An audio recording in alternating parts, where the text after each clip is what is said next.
Maka yang nggak boleh itu adalah lutut dahulu. Jadi kalau mau sujud tangannya dulu.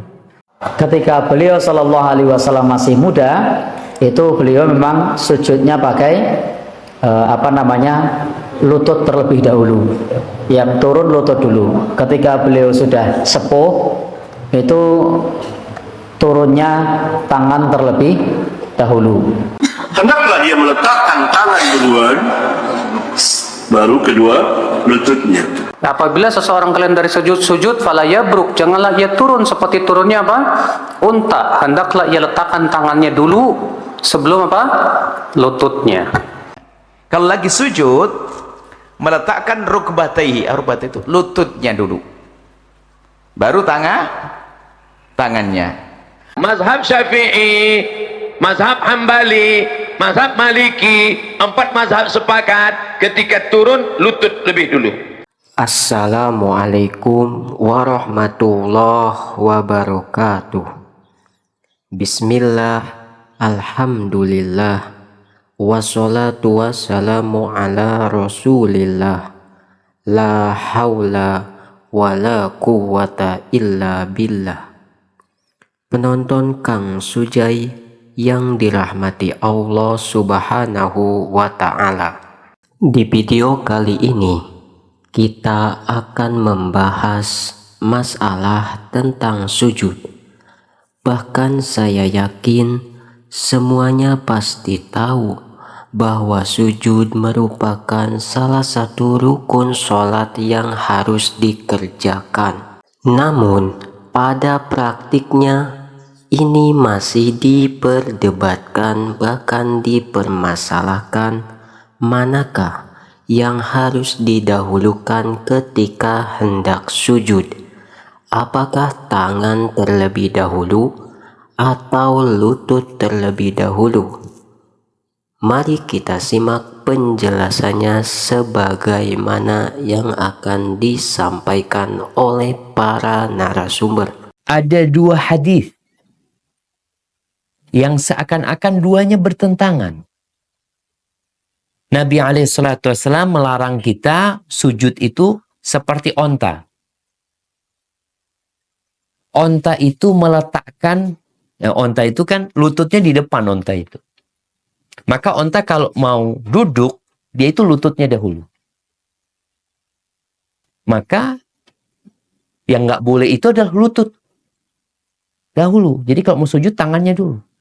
Tapi sebagian memahami bahwasanya karena ada hadis mengatakan hendaklah meletakkan tangannya dahulu sebelum lututnya atau lututnya dahulu sebelum tangannya. Jadi kalau yang mengatakan onta itu kaki depannya adalah tangan, maka nggak boleh tangan dulu. Karena kan onta kaki depannya dulu gitu. Ini berkaitan dengan ketika sujud, tapi insya Allah ana rasa dua pendapat ini bisa dipakai dua-duanya ya. Walaupun buat ana lebih menguatkan yang meletakkan tangannya terlebih dahulu sebelum lututnya. Karena onta itu meletakkan lututnya terlebih dahulu ya. Walaupun onta nggak punya tangan sebenarnya. Hadza wallahu a'lam bissawab. Nah, Ketika beliau Shallallahu Alaihi Wasallam masih muda, itu beliau memang sujudnya pakai lutut terlebih dahulu. Ya, turun lutut dulu. Ketika beliau sudah sepuh, itu turunnya tangan terlebih dahulu. Bahwa hadis yang menyatakan idza sajada ahadukum fala yabruk kama yabruk al-ba'ir wal yada' yadayhi qabla rukbatayhi, terjadi waham, kekeliruan. Apabila salah seorang dari kamu sujud fala yabruk, maka janganlah dia turun kama yabruk al-ba'ir, sebagaimana turunnya onta. Hendaklah dia meletakkan tangan duluan, baru kedua lututnya. Ini wahab keliru sebagian rawi. Karena bagian pertama dari hadis, janganlah kamu turun seperti turunnya onta, menjelaskan larangan turun seperti turunnya onta. Ma'ruf, onta itu turun pasti depan duluan, bukan belakang. Kalau kita turun tangan duluan, maka pasti menyerupai onta, la syak fihi, tidak ragu lagi. Oleh karena itu pasti terjadi wahab, kekeliruan dari sebagian rawi hadis ini, yang harusnya hendaklah dia meletakkan kedua lututnya terlebih dahulu, baru kedua tangannya. Apabila seseorang kalian dari sujud fala yabruk, janganlah ia turun seperti turunnya apa? Unta. Hendaklah ia letakkan tangannya dulu sebelum apa? Lututnya. Ketika sujud tangan tidak lagi diangkat, sujud saja. Ikhtilaf mazhab Syafi'i, mazhab Hambali, mazhab Maliki, 4 mazhab sepakat ketika turun lutut lebih dulu.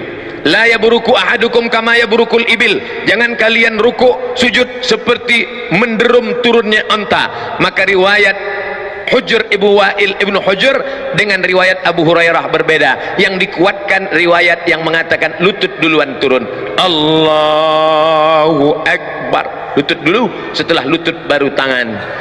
Tapi dalam kitab sifat solat Nabi Syekh Albani, tangan lebih dulu, telapak tangan lebih dulu, Allahu Akbar, habis itu baru lutut, baru kening. Hanya 2 mazhab saja. Mazhab jumhur mayoritas ulama lutut dulu. Mazhab Syekh Nasruddin Albani dalam sifat salat Nabi, tangan dulu. Jangan buat mazhab ketiga, kening dulu. Kalau madhab kita Imam Syafi'i, madhabnya Imam Ahmad, madhab Imam Abu Hanifah, madhab Syafi'i, ini adalah lutut dulu, lutut dulu baru tangan. Ini hadisnya dari Sayyidina Wa'il bin Hujur, ya, dari hadis bahasanya ra'aitu Rasulullah SAW sajada wa yadu'a rukbatayhi qabla yadayhi wa idha nahadha, kalau bangkit rafa'a yadayhi, mengangkat tangannya qabla wa idha, pertama kalau lagi berdiri, ya, kalau lagi sujud meletakkan rukbatayhi, rukbatayhi itu lututnya dulu, baru tangannya. Berbeda madhabnya Imam Malik. Ini Imam Malik, kalau madhab Malik ini hadis Ibu Hurairah sama-sama kuat. Kalau madhab Malik enggak, tangannya dulu baru lututnya. Karena dalam hadis Abu Hurairah fala yabruku kama yabrukul ba'iru, kalau rukuk itu jangan kayak onta. Onta itu rupanya caranya adalah lutut dulu. Nah, ini perbedaan, ya. Kalau Anda madhab Syafi'i dan Anda mudah, Anda dahulukan lutut Anda baru tangan. Kalau berdiri tangan dulu baru lutut. Suka-suka. Kalau Anda mudah memang enak begitu. Tapi kalau Anda ngerasakan tua, tangannya masih nempel. Rupanya ini dua-duanya kemudahan. Dan sampai menceritakan Imam Syafi'i itu wafatnya muda, jadi masih seger. Dan hadis yang ini bukan masalah muda tua, memang rupanya dua-duanya itu sangat sesuai. Kalau Anda sudah tua, ikut mazhab Malik. Kan sambil tangannya dulu, sudah lututnya sebelah terangkat, Allah. Nah itu. Kalau mau sujud takut jatuh, tangan dulu langsung dulu tangannya, baru lutut. Sebenarnya kemudahan, jadi nggak usah ribet. Cuman kalau mazhab Syafi'i apa dulu? Lutut dulu baru tangan. Berdirinya tangan baru lutut. Kalau Imam Malik tangan dulu baru lutut. Makanya kami boleh suka-suka, ya. Yang penting harus sholat